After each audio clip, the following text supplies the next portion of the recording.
everybody, welcome back to Rockfish Farm. So today I just have a quick little video of our new horse, and I'm going to reveal her name in the next video that we do because we're still trying to come up with a barn name. So we definitely have her show name picked out.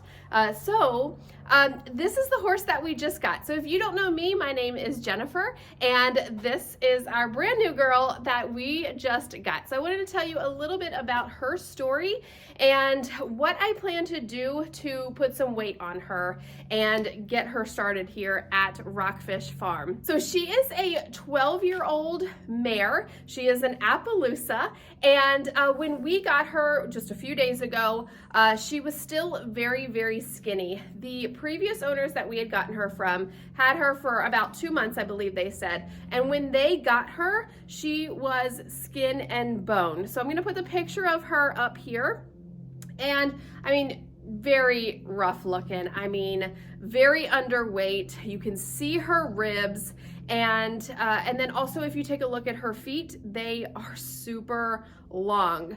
So fast forward to today. I believe that picture was from back in July or so, July or August. And she was apparently at a jumping barn before. She knows how to jump is what I'm told, and she knows how to ride English. I'm excited to really see like what she can actually do. My first week with my horses, I do mostly groundwork. The first couple of days, they actually just have some time off to get acclimated to their new surroundings and everything's going on. You know, if they haven't been around many kids before, you know it's a lot of commotion, but the good thing is loud people make quiet horses. She's just trying to get used to, like, you know, machines and four-wheeler and children running around and dogs running around, you know, wrestling, gun shots in the background some days from hunters. And so, you know, they need that time to kind of just get adjusted and get adjusted to know you. I really feel like she has come out of her shell these last few days. So it's been really cool seeing her. Okay, so back to her little story. So obviously we don't have much, and I just know kind of what we were told. So apparently she was at a jumping facility and something happened to where she no longer got fed and was kept in a stall, and they'd toss hay to her every now and then. So that, I'm assuming, is how she got to where she was, with the long feet, not cared for, and just incredibly skinny. So I'm thankful that the last owners that we got her from found her, began her rescue story, and now we get to continue on her transformation. Let's see what we can get her into here with us. You're so nosy and sweet. Yes, I know. You're craving all the attention, aren't you? Yes. So we were looking at her score. We kind of gave her a body score of 2, maybe almost a 3. So you can still see her ribs. You can really see her top line, her hip bones. So let's talk a little bit about how I plan on putting weight on this girl. Listen, this is something that I have come up with. I've put some weight on some other horses, and so this is where I'm starting at, but I am all ears when people talk. And so if you have like expertise, or you have, you know, horses that you've put weight on and you want to share what you have used to put weight on your horses and what worked for you, listen, I am all ears. Please share with me down in the comments below. And also, if you like this video and all of our videos here at Rockfish Farm, please subscribe to our channel and give us a like, leave us a comment below so that you can keep up with our girl and all her adventures that she's going to be going through this year. So yes, all ears, share whatever information you've got. I'm a researcher. So I've done a lot of research on this, but I'm all ears on what you've got for me too. So here's my initial plan. She was started on Purina Senior from the previous farm. So obviously I'm going to keep her on that until she gets acclimated here. So probably for at least a week. I'm not going to change anything, except they were giving her cool calories. And so I don't use cool calories for anybody else, but I do have a top line balancer, which I've had in the past, has helped some other horses put weight on. So I just immediately started adding in a cup, like a little bit more than a cup of hers for her weight and her, you know, her work level that she's going to have. So a little bit over a cup of the Top Line Palette Balancer. That is by, I want to say Neutrina, I believe. It's a green and blue bag. So I immediately started her on that. She's getting a scoop of the Purina Senior morning and night. I do use the Purina Pro Elite Senior for my other senior horse. It has a little bit more beet pulp in it. To me, it looks more appetizing than the one that she's on. And so I am going to get her switched over to that senior, and that is going to be my first task. So the first week that she is here, she is going to get her food, and then I'm going to slowly, gradually, take it down like 3/4 of a scoop of hers, a 1/4 scoop of hers for a couple days, and then just kind of wean her off of hers and then onto ours. So she'll get a scoop of ours. I am working on getting my horses switched over to an alfalfa pellet diet. I want them to have a forage-based diet.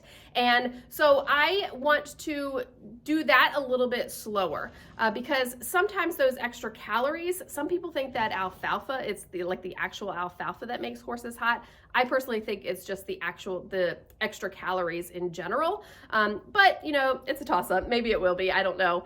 So my plan is to get my whole herd more forage based, and so I would like to start eventually, once I start to get to know her, putting some alfalfa pellets into her diet, and that will help put on some weight as well.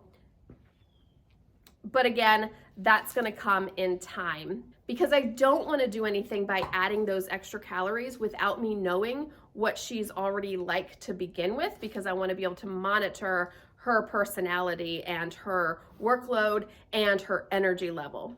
And then I think the most important thing that horses can have as far as a forage-based diet, and this is something that I have learned more and really have seen the big difference in it, is a free choice hay. So we have a round bale in the field with a hay hut over top of it and a net that's built into it. And so they are able to eat from that 24/7 as much as they want. And to me, that has put on some of the most weight for some of my horses, and it gives them really good energy. I have been able to cut my feed bill back by $100 a month just by doing that, because I've been able to take our halflinger off of grain, and I do just a balancer for him, just that Top Line balancer. And so already he's off of that. I'm about to wean my our paint horse, Reese's Pieces, off of grain as soon as, the only reason she's still on it right now is because I still have a little bit left from what we've purchased. And so once that's gone, she will be on totally alfalfa pellets with a Top Line balancer. And then Glimmer is already, because she's foundered in the past, so the balancer is a low starch and low sugar. So we've always fed her the Top Line balancer, and she stays with such great weight on just that and with the hay. And so all I will have is these two on senior, which I may eventually try to take them off the senior, and maybe once I get the weight on her, take them off the senior and just see how they do, because they're a little older. She's 12, which is not too old. Hershey is 23, but I feel like I could take Hershey off of the senior for now and just kind of watch and see what their weight does. Maybe it has to come back in. If they still get the grain, then they don't need the balancer, because the balancer gives all of the nutrients that they're missing, and which comes in the grain.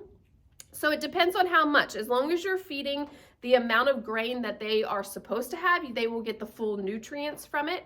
So you just kind of have to watch and see how much you end up giving for that horse of grain, and we'll see if we need to add in that Top Line balancer still. But probably that free choice hay where they can eat from that bale 24/7 does wonders. And that is the reason I've been able to cut back on grain. And I have a feeling by the time I get everybody where I want them to be, I could probably cut it back by almost another $75 to $100 a month, which is amazing. A round bale for us here, until we added her, it was lasting 2 weeks. So for 4 horses, it was lasting 2 weeks. That was without a net. And so I think it'll last a little bit longer with the net. So we'll have to see. I can kind of update you here in a little bit later in a couple weeks and let you know kind of how often we are going through these round bales. The last thing that I am doing for our new horse here is I am adding a Smart Pack from Smart Packs, obviously, and it's called Smart Omega 3 and E, and it's omega 3 and I believe 6, and then vitamin E, and so that does really well for like muscles and joints. And I've got Reese on it, and I've got Applejack on that one, and I've noticed a huge difference in a lot of things, really, in hoof growth, in manes and tails, which I am completely obsessed with. Hers is not too bad to start with, but we can definitely make it better, especially her tail. And so I see a ton of new growth in them. That is the reason I'm doing it, is mostly for that mane and tail growth, and then also just joints and muscles and things like that, because she will be one that we work regularly. But I also think, you know, them getting the nutrients that they need, it obviously makes them healthier and able to hold that weight better.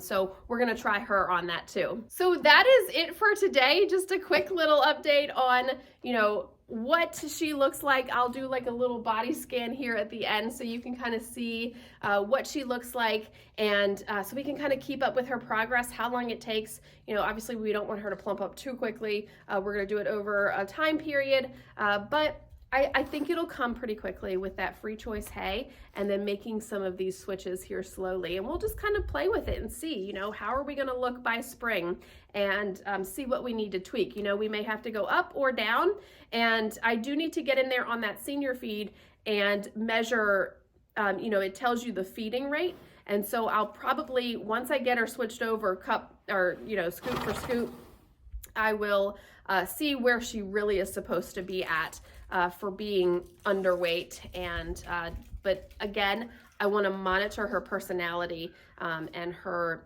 energy level before I mess with any of that, before I get to know her. That's my plan. I hope that you follow along and see what all this sweet girl gets into, and her training progress here over the next couple months. Thanks for joining us here. Thanks for getting to know her, and I can't wait to reveal her name in the next video. We'll talk to you soon. Have a good day. See ya. Okay, so this is her. I'm trying to get it in good light, but I really honestly think, so the other day we scored her around a 2, and I don't even want to say it yet, just within a couple days, because I don't know how it can be possible, but it would probably have to be due to that hay. But I already feel like I feel her ribs just a little less, and she just doesn't look quite as ribby as she did when we first took her off the trailer. So not much muscling here. And then we've got, you know, just this top line that is just so bony, you know.